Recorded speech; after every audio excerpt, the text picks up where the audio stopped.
नमस्ते। कार्यक्रम प्रतिनिधि सभा विशेष संवादमा यहाँलाई स्वागत छ। म देवराज कटेल। यति बेला देशमा प्रतिनिधि सभा सदस्य निर्वाचनको माहौल तातेको छ। बीचमा पनि दाङ क्षेत्र नम्बर 3 मा विभिन्न राजनीतिक दलहरूले आफ्नो उम्मेदवारी दर्ता गरेसँगै एउटा राजनीतिले चर्को माहौल तातेको अवस्था छ र विभिन्न पार्टीमा पनि कुन पार्टीले जित्छ भन्ने किसिमको एउटा मतभेद र जनतामा एउटा कन्फ्युज अथवा त्यसको चाहिँ मत परिणाम चाहिँ एउटा सोशल मिडियाहरूमा जाँच्ने प्रक्रिया सुरु भइसकेको छ।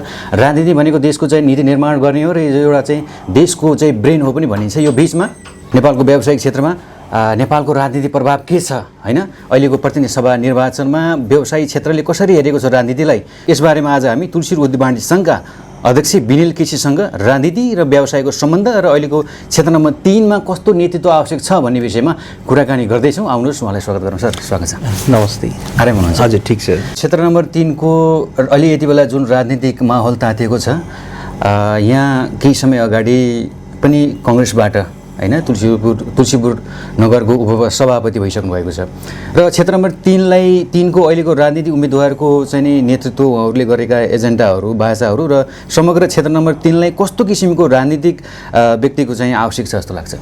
हैन, अहिले निकट भविष्यमा केही झन्डै बनाउन 40 दिनपछि नेपालभर प्रतिनिधि सभाको निर्वाचन भइरहेको छ।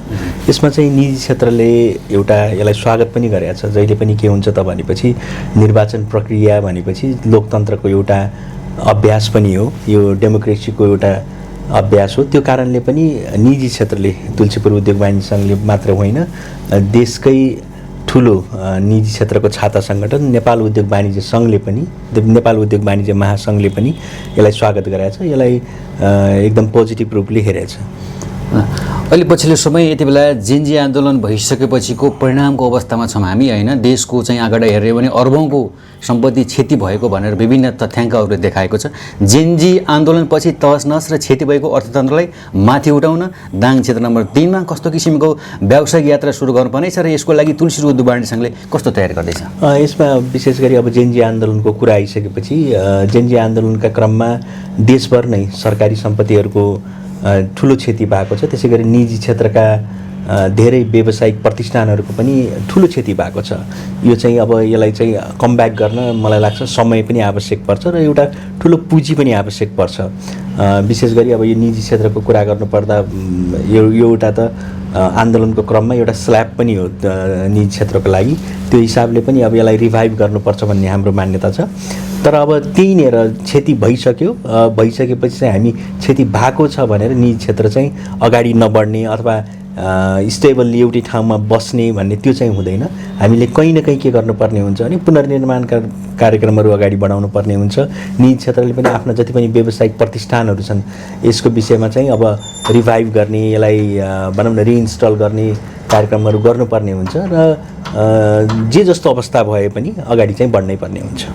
अब नेपालमा निजीकरणको सुरुवात भएको पनि धेरै समय भइसक्यो। विश्वको अर्थतन्त्रले हेर्ने भने निजीकरणले नै त्यहाँको अर्थतन्त्रलाई माथि उठाएको छ र नेपालमा निजीकरणको सुरुवात भइसक्दा र नेपाल एउटा चाहिँ नि अवसरको चाहिँ एउटा खानियो भन्दै हैन, त्यो चाहिँ त्यो कुरा भनाइ यो अवसरको खानियो भन्ने नेपाल एउटा भनाइमा मात्रै, कागजमा मात्रै, एउटा भाषणमा मात्रै, एउटा कुनै सभा हलमा त्यो भाषणमा मात्रै सीमित भइराखेको छ। यसको चाहिँ नि प्र्याक्टिकल्ली र यसको चाहिँ नि इम्प्लिमेन्टेड चाहिँ रिजल्ट आउने गरी क्षेत्र नम्बर 3 मा अथवा दाङमा किन चाहिँ उद्योग धन्दाहरू स्थापना हुन सकेन, किन चाहिँ विकास हुन सकेन, किन आर्थिक वृद्धि दर दाङबाट माथि उठ्न सकेन? यसमा यस्तो हो, पहिलो कुरा त के हो त भनेपछि नेपालकै निजी क्षेत्रको कुरा गर्नुहुन्छ भनेपछि चाहिँ एउटा व्यावसायिक वातावरणै बन्न नसकेको अवस्था। व्यावसायिक वातावरण बन्नका लागि मलाई लाग्छ सबैभन्दा ठुलो चाहिँ के हो त भनेपछि स्टेबल गभर्मेन्ट हो।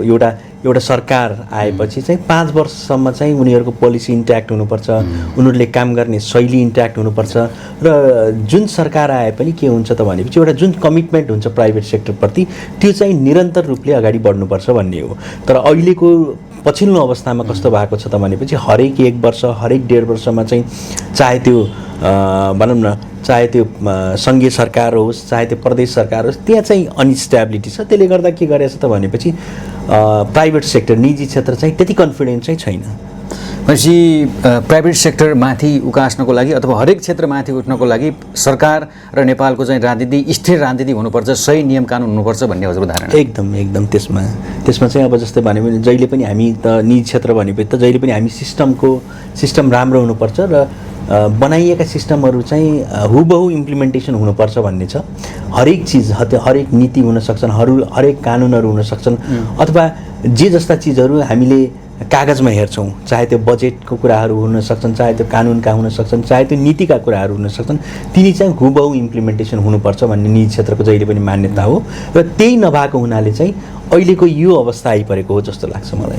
तर नेपालको सन्दर्भको कुराकानी गर्दाखेरि विश्वमा पनि केही व्यवसायीहरू चाहिँ देशका उच्च पदस्थ व्यक्तित्वहरूसँग चाहिँ एउटा नजिक रहेर काम गरेको देखिन्छ र एउटा चाहिँ अहिले व्यवसायी राजनीतिक हुनुपर्ने अथवा राजनीति व्यवसाय हुनुपर्ने एउटा धारणा छ नेपालको कन्टेक्स्टमा। त्यसै गरी व्यवसाय गर्दाखेरि चाहिँ नि आफ्नो व्यवसायलाई आफूलाई मात्रै फाइदा हुने खालको होइन, हेर्दाखेरि त एउटा चाहिँ सामुदायिक एउटा चाहिँ बृहत् रूपमा बिजनेस गरेको देखिने, तर त्यसको चाहिँ भित्र रूपमा चाहिँ एउटा एकाधिकार बजारको रूपमा आफ्नो व्यवसायलाई चाहिँ परिणत गर्ने किसिमको चाहिँ पोलिसी बनाउने अथवा मेरो बिजनेस मात्रै अगाडि बढ्नुपर्छ, मेरो क्षेत्रको अथवा मेरो नेतृत्वको अगाडि बढ्नुपर्छ भन्ने त्यो किसिमको पोलिसीहरू कार्यक्रम आउने र त्योभन्दा ब्याकमा चाहिँ सबैको चाहिँ समान सहभागिता नभएको कारणले गर्दाखेरि साना र मझौला व्यवसायहरू पनि अहिले पछि परेको र माथि उठ्न नसकेको अवस्था छ। यसमा हजुरको धारणा के छ? होइन, यसमा म कम्प्लिटली यसलाई इग्नोर गर्न चाहिँ सक्दिनँ। देश विदेश विश्वभरि तपाईँले हेर्नुभयो भनेपछि चाहिँ निजी क्षेत्र र सरकारको जहिले पनि के हुन्छ त भने एकदम क्लोज रिलेसन हुन्छ, किनकि निजी क्षेत्रले नै जुन कन्ट्रिब्युसन गर्छ जिडिपीमा अथवा नेसनल इकोनोमीमा त्यो चाहिँ एकदम ह्युज हुन्छ जस्तो लाग्छ हरेक देशको। यदि प्राइभेट सेक्टरको त्यो कन्ट्रिब्युसन हुँदैन ट्याक्सेसनमा अथवा जिडिपीमा हुँदैन भनेपछि चाहिँ देशको अर्थतन्त्र चलाउन सकिँदैन र अर्को कुरा देशै त्यो स्टेबली चलाउन पनि सकिँदैन जस्तो लाग्छ। त्यो कारणले त्यसलाई चाहिँ हामीले कम्प्लिटली इग्नोर गर्न पनि सक्दैनौँ। हामीले के भन्न सक्दैनौँ भनेपछि हरेक क्षेत्रमा 100% मान्छेहरू सही हुन्छन् भन्ने पनि हुँदैन, सही नियत राख्छन् भन्ने पनि हुँदैन। कसैको पर्सनल इन्ट्रेस्ट होला, कसैको अर्गनाइजेसनल इन्ट्रेस्ट होला, त्यो त अभियस कुरा पनि हो। त्यसलाई हामीले त्यो सत्य हो र सत्यलाई चाहिँ हामीले हाँसेरै स्वीकार्नुपर्छ त्यो। तर के हो त भनेपछि सबैको मान्छेको सबै बिजनेस हाउसको त्यहाँसम्म चाहिँ त्यो पहुँच हुँदैन जस्तो लाग्छ, केही सीमित वर्गहरूको होला। तर त्यसले गर्दा नै के हुने त भनेपछि देशकै अर्थतन्त्र कोल्याप्स हुने त्यो स्थितिमा चाहिँ पुग्दैन जस्तो लाग्छ। जहिले पनि के हुन्छ भनेपछि एउटा नेपाली भइसकेपछि, एउटा नेपाली बिजनेसम्यान भइसकेपछि, नेपालकै कन्टेस्टमा काम गरिसकेपछि, नेपालमै इन्भेस्ट गरिसकेपछि नेपाल बन्नुपर्छ भन्ने सम्पूर्ण निजी क्षेत्रका साथीहरूको अग्रजहरूको भूमिका हुन्छ जस्तो लाग्छ, अथवा जसको प्रपर सोर्स अफ इन्कम छ त्यस्ता साथीहरूलाई चाहिँ अगाडि बढाउनुपर्छ भन्ने चाहिँ निजी क्षेत्रको मान्यता हो। र अहिले देशको अर्थतन्त्रको वर्तमान अवस्था र हजुर एउटा चाहिँ अध्ययनशील व्यक्ति पनि हुनुहुन्छ, व्यवस्थापनको चाहिँ एउटा विद्यार्थी पनि हुनुहुन्छ, हजुरले स्नातकोत्तर पनि पढिसक्नु भएको छ।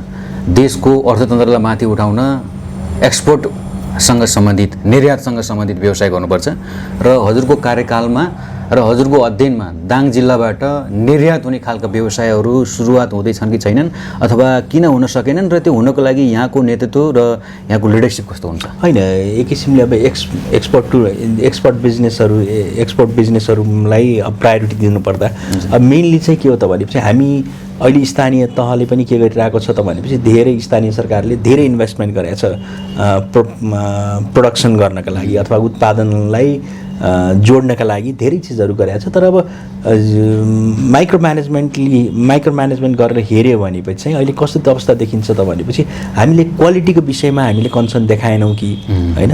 अब एउटा के हो त भनेपछि अब एउटा मिनिमम स्ट्यान्डर्ड हामीले मेन्टेन गर्न सकेनौँ कि, त्यो कारणले गर्दा पनि हाम्रा उत्पादन र हामीलाई फिलिङ भएको चाहिँ हामीले उत्पादनतर्फ त जोड्यौँ जनतालाई होइन, त्यो उत्पादनको स्ट्यान्डर्डाइजेसन गर्न सकेनौँ अथवा क्वालिटी कन्ट्रोल गर्न सकेनौँ। त्यो कारणले अहिले धेरै प्रडक्टहरू के गर्न सकेका छैनन् भने विदेशसम्म जान सकेका छैनन्।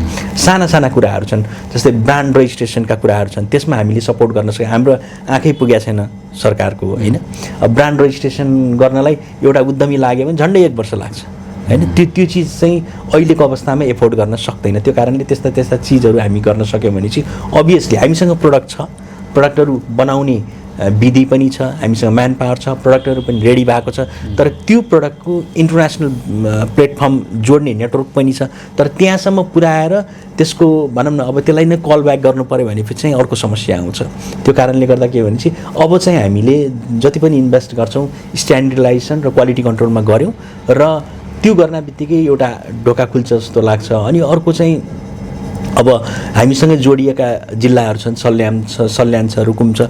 अब त्यहाँ चाहिँ बेसी सबैभन्दा बढी अब जडीबुटीकै कुराहरू छ। अब त्यसलाई चाहिँ हामीले अब कसरी पस्किन्छौँ होइन, अब त्यो चिजले पनि म्याटर गर्छ जस्तो लाग्छ। अन्तिम प्रश्न, नेपालमा कुनै पनि कामहरू गर्दाखेरि त्यसमा एउटा राजनीतिक आक्षेप लाग्ने अथवा राजनीतिक पार्टीभित्रको आफू नेतृत्व जुन राजनीतिक पार्टीसँग छ त्यो राजनीतिक पार्टीको मात्रै अथवा आफन्ती वरिपरिको चिनेको मान्छे मात्रै कित्ताकाट गरेर कार्यक्रमहरूमा सभाहरूमा समावेश गरिन्छ। एउटा चाहिँ नि सामान्य खालको मान्छे जो कुनै पार्टीमा छैन अथवा आफ्नोभन्दा फरक पार्टीको मान्छे, सामान्य मान्छे, एउटा इमान्दार सक्षम मान्छेलाई कार्यक्रम गर्दाखेरि समान सहभागिता बनाउनुपर्छ भन्ने हिसाबले त्यस्ता मान्छेहरू किन कार्यक्रममा सहभागिता हुन सकिरहेको छैन? उद्धव वाणिज्य सङ्घले यसलाई कसरी हेरेको छ? होइन, यसलाई अब भनौँ न स्थानीय सरकारको फरक पाटो होला। त्यस्ता कम्प्लेनहरू बेसिकल्ली जब स्थानीय सरकारले गर्छ त्यस्तो अथवा वडा सरकारले गरिरहेको उसमा चाहिँ एकदम बढी कम्प्लेन छ। पहिलो कुरा चाहिँ भनेपछि पहिलो कुरा डुप्लिकेसनका कुराहरू पनि छन् त्यहाँ। जस्तै भनौँ न एउटै तालिमहरू एउटै कार्यक्रममा एउटै मान्छे 5 पटकसम्म 6 पटकसम्म त्यही चिजमा इन्डोर्स गरिरहेको देखिन्छ। अर्को चाहिँ भनौँ न पोलिटिकल इन्फ्लुएन्सका आधारमा अथवा पोलिटिकल कनेक्टिभिटीका आधारमा सेलेक्सन हुने भन्ने कुरा छ। त्यो चिजको अन्त्य चाहिँ हुनुपर्छ। त्यसका लागि चाहिँ भनौँ न एउटा आइडेन्टिफिकेसन नम्बर अथवा आइडेन्टिफिकेसन मेकानिजम चाहिँ बनाउनु पर्ने हुन्छ। मैले नै 5वटै भनौँ न तालिममा अवसर पाउने, कसैले एउटा तालिममा पनि अवसर नपाउने, त्यो मेकानिजम चाहिँ स्थानीय सरकारले डेभलप गर्नै पर्ने हुन्छ। त्यो चिज हामीले प्र्याक्टिस उद्योग वाणिज्यसम्म गरेका छौँ। अहिले भनौँ न एक किसिमले के गरेको छ त, हामीले डुप्लिकेसनलाई हामीले इन्डोर्स गर्न दिएको छैनौँ। जुन एउटा कार्यक्रममा सहभागी भइसकेपछि अर्को तालिममा सहभागी भइसके अर्को तालिममा बारम्बार त्यही व्यक्तिलाई हामीले इन्डोर्स नगर्ने भनेर भनेका छौँ। यो त एकदम नेपालभरिकै समस्या हो जस्तो लाग्छ। किनभनेपछि बजेट एउटा नेपालमा यस्तो सेक्टर पनि छ जहाँ चाहिँ बजेट खर्च गर्नका लागि कार्यक्रम गरिन्छ होइन। त्यसको आउटपुट हाम्रो त्यसको ट्रेसल स्टडी हामीले केही पनि गर्दैन। त्यो कारणले गर्दा पनि समस्या छ। त्यो त एउटा मेकानिजमै बनाउनुपर्छ जस्तो लाग्छ। त्यसका लागि अब सबैले आवाज पनि उठाउनुपर्छ।